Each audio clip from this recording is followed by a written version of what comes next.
அன்பு தமிழ் மக்களே வணக்கம். எனது சேனலுக்கு தொடர்ந்து ஆதரவு தரும் எனது ரசிகர்களுக்கு மிகவும் நன்றியை தெரிவித்துக் கொள்கிறேன். சப்ஸ்கிரைப் பண்ணாதவர்கள் பெல் ஐக்கானையும் சப்ஸ்கிரைப் பட்டனையும் நேதாஜி படத்தை கொஞ்சம் அமுக்கி பாருங்க. சரி, நம்ம விஷயத்துக்குள்ளே போவோம். ஈரானுடன் போட்ட பீஸ் டீல் பத்திரத்தில் கையெழுத்து போட்டு அந்த இங்கு காய்வதற்கு முன்பு ஒருத்தன் தாக்கி அடிச்சுக்கிறாங்க. இந்த அமெரிக்க இராணுவமும் ஈரானும் அப்படித்தான் தங்களுடைய மகிழ்ச்சியை வெளியே காட்டி கொண்டு இருக்கிறார்கள். கையெழுத்தான குஷியில் இதெல்லாம் செஞ்சுக்கிட்டு இருக்காங்க. கல்ஃப் ரீஜனில் உள்ள அமெரிக்காவின் 8 இராணுவ முகாம்களை தாக்கியதற்கு பதிலடியாக 12 இடங்களில் அமெரிக்கா தாக்கி ஆயுத கிடங்குகளையும் ட்ரோன் ஃபேக்டரிகளையும் ட்ரோன் கோடவுன்களையும் அளித்துள்ளது. இப்போதைக்கு இது போதுமா இல்லை இன்னும் கொஞ்சம் வேண்டுமா என்று இரு தரப்புமே கேட்டுக்கொண்டு இருக்கிறார்கள். அமெரிக்காவின் தாக்குதலுக்கு பாவம் ஈரானால் அமெரிக்காவுக்கு போய் பதிலடி கொடுக்க முடியுமா? அதை தாக்கவே முடியாது. சுற்றி இருக்கும் அமெரிக்க இராணுவ தளங்களை தாக்கி தான் ஆறுதல் அடைய முடியும். அதனால் அதற்கும் அவர்கள் துணித்து விட்டார்கள். இங்கு துணிஞ்சவனுக்கு தான் நிறைய துக்கம் வந்து சேருகிறது. அதோடு தூக்கமும் போய்விடுது. பஹ்ரைனும் குவைத்தும் எளிதான இலக்காக இருப்பதால் முதலில் அதை தாக்கிவிட்டு மற்ற அரபு தேசங்களை தாக்கிவிட்டு அப்புறமா வெறிநாய்க்கடி ஊசியை நாம் போட்டுக்கொள்ளலாம் என்று ஈரான் முடிவெடுத்து விட்டது. பலரை கடித்த வெறிநாயை பார்த்தால் ஏன் இன்னும் இந்த நாயை சுட்டு தள்ளாமல் பார்த்துக்கிட்டு இருக்காங்க என்று தானே நமக்கு கேட்க தோணும். அது மாதிரி தான் அங்கே நடந்து கொண்டிருக்கிறது. ஹார்முஸ் நீரிணையை பயன்படுத்துவதை ஈரான் தான் தீர்மானிக்கும். தான் தோன்றித்தனமாக சுற்றி திரிந்த அமெரிக்க வணிக கப்பலை அது அதனால தான் ட்ரோனை விட்டு தாக்கினார்களாம். அப்படித்தான் சொல்கிறது ஈரான்.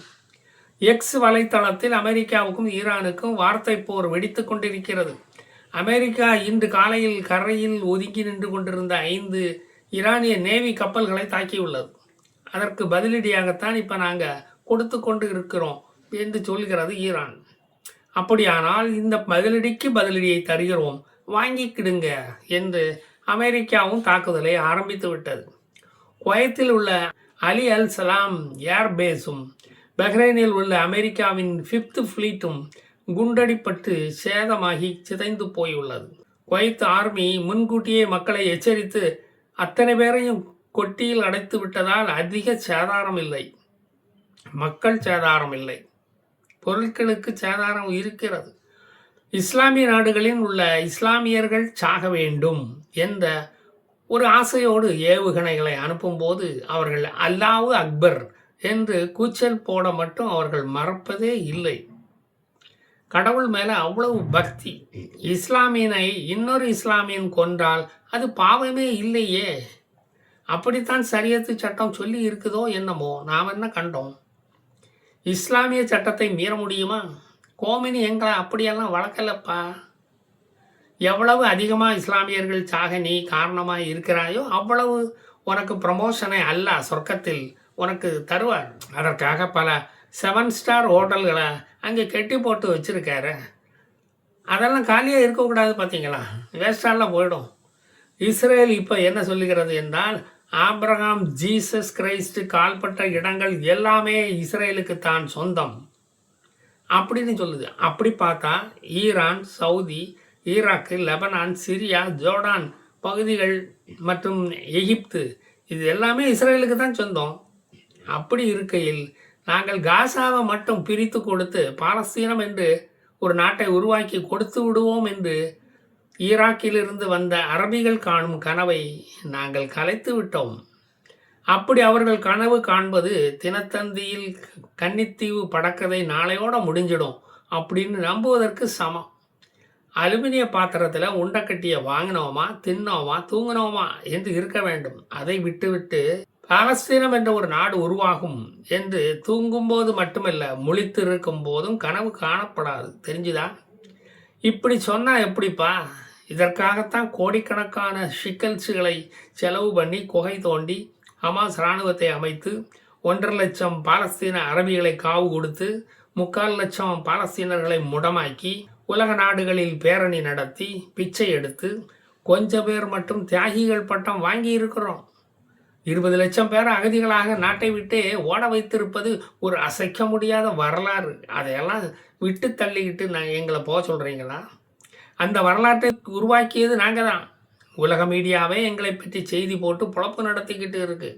பல நாடுகள் பாலஸ்தீனம் என்ற நாட்டையே அங்கீகரித்து இருக்கிறது.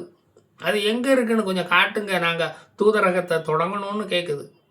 1948 பாலஸ்தீனம் என்ற நாடு வேண்டாம் என்று சொன்ன ஒரே காரணத்துக்காக எங்களுக்கு இவ்வளவு பெரிய தண்டனையா?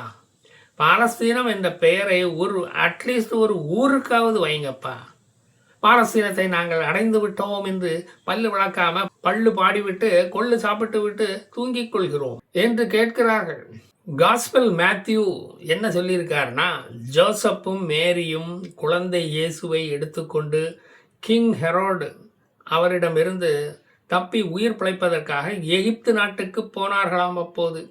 அப்போ எகிப்தும் இஸ்ரேலுக்குள்ள தானே வரும். பெத்லேகத்தில் பிறந்த இயேசு வளர்ந்தது எல்லாம் நாசரேத்தில் தான். ஜீசஸுக்கு ஜான் தான் பாப்டைஸ் பண்ணி வச்சாராம். அதெல்லாம் நடந்தது ஜோர்டான் நதிக்கரையில். அதனால ஜோர்டான் நாடும் ஆட்டோமேட்டிக்காக இஸ்ரேலுடன் சேர்ந்து விடுகிறதே.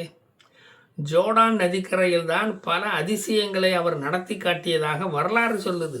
சி ஆஃப் கலீலி பகுதியிலும் கேபர்னம் பகுதியிலும் பல நிகழ்ச்சிகள் நடந்தேறின. அங்கே தான் தண்ணீர் மேலே ஜீசஸ் நடந்து போனதாகவும் 5000 பேருக்கு சோறு போட்ட நிகழ்ச்சியெல்லாம் அங்கே நடந்தேறி இருக்கப்பா. அதன் பிறகு ஆயிரக்கணக்கான மக்கள் அவரை பின்தொடர்ந்து வந்ததும் அங்கே தான். அது இஸ்ரேல் என்று இன்றளவும் அன்போடு அழைக்கப்படுவதை மறக்க முடியுமா? மறந்துட்டீங்களா? ஜாக்கபனுடைய கிணத்தங்கரையில் தான் சமாரிட்டன் பெண்களுடன் அளவலாவி அவர்களுக்கு ஒரு தெளிவை உண்டாக்கினார் ஜீசஸ் அப்படின்னு சொல்கிறாங்க. அங்கே வச்சு தான் அடுத்த வீட்டுக்காரனையும் நண்பனா உறவினனா பார்க்கணும் அப்படின்னு அவர் போதித்தாராம். சமேரியா நிலப்பகுதியில் பல காலம் தங்கி இருந்து அவர்களுக்கு போதனைகள் நடத்தி இருக்காரு.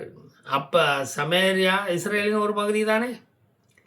மார்த்தா, மேரி, லாசரஸ் வாழ்ந்த பெத்தானி பகுதியில் உள்ள அவர்களுடைய வீடுகளுக்கு போய் சாப்பிட்டுக்கிட்டு ரெஸ்ட் எடுத்துக்கிட்டு போதனைகளை செய்து கொண்டு இருந்திருக்கிறார் நம்ம ஜீசஸ்.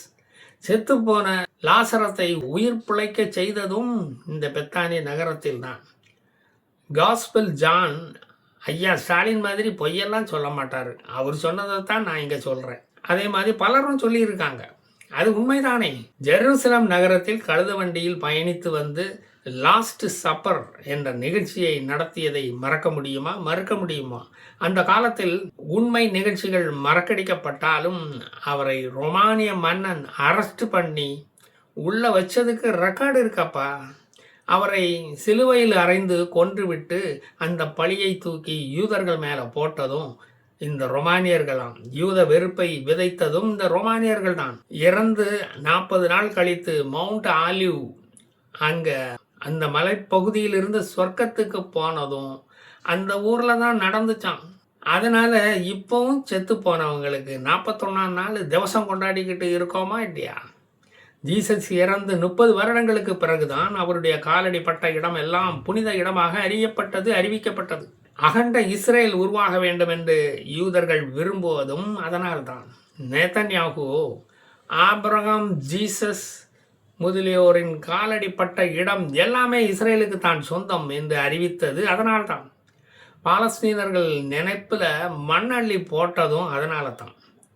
ஒரு காலத்தில் சிட்டி ஆஃப் பீஸ் என்று அழைக்கப்பட்ட ஜெருசலத்தில் லுங்கி கட்டினவன் என்னைக்கு வந்து இறங்கி காலை வச்சானோ அன்னைக்கு பீஸ் எல்லாம் பீஸாக ஆகிவிட்டது. அதன் பிறகு பல யுத்தங்கள் நடந்தேறிவிட்டது. இந்த மவுண்ட் ஆலிவ் பகுதியில் பல யுத்தங்களை சந்தித்து விட்டு இன்று அமைதி மார்க்கத்தினரை பார்த்து கொண்டுதான் இருக்கிறது அந்த இடம். இந்த மவுண்ட் ஆலிவ் தான் கிங் டேவிட் தனது மகன் அப்சலோமின் கோபத்திலிருந்து தப்பிக்க இங்கே உள்ள ஆலிவ் தோட்டத்தில் வந்து மறைந்திருந்தாராம். ப்ராஃபட் ஜகாரியா, இசக்கியேல் என்பவர்கள் இந்த மலையில் தான் மறுபடியும் தேவதூதன் வந்து இறங்குவான் என்று சொல்லி இருக்கிறாங்கப்பா. ஜீசஸ் சிலுவையில் அறையப்படுவதற்கு முன்பு இந்த மலையில் உள்ள கெத்சமன் தோட்டத்தில் வந்து ஜெபம் பண்ணி கொண்டிருந்ததாக இன்றும் சொல்லுவார்கள். அவர் அடிக்கடி வரும் இடமாக அது மாறிப்போனது. இவ்வளவு புனிதத்தன்மை உடைய நிலப்பகுதியை சொந்தமாக்கி கொள்ள எவன் தான் விரும்ப மாட்டான்? அதனால தான் பாலஸ்தீனர்களும் அந்த நிலம் எங்களுக்கே வேணும் வேணும்னு விரும்புகிறானுங்க. ஈராக்கில் இருந்து வந்த அரபிகள் இஸ்ரேலுக்கு பேரை மாற்றி அதை பாலஸ்தீனம் என்று அறிவித்து அதை காணாமல் போகச் செய்ய முயற்சித்தது ஒரு குற்றமாயா? சென்னப்ப நாயக்கர் பட்டணம் என்று இருந்ததை மதராஸ் என்று மாற்றும் போது கொழுக்கட்டையை சாப்பிட்டுக்கிட்டு தானே இருந்தீங்க.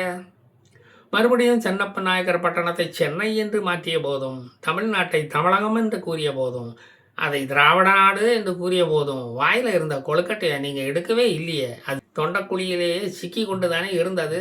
அப்படி இருக்கையில் இஸ்ரேலை பாலஸ்தீனம் என்று மாற்ற முயற்சித்த மக்களை இந்த அடி அடித்து துன்புறுத்தலாமா?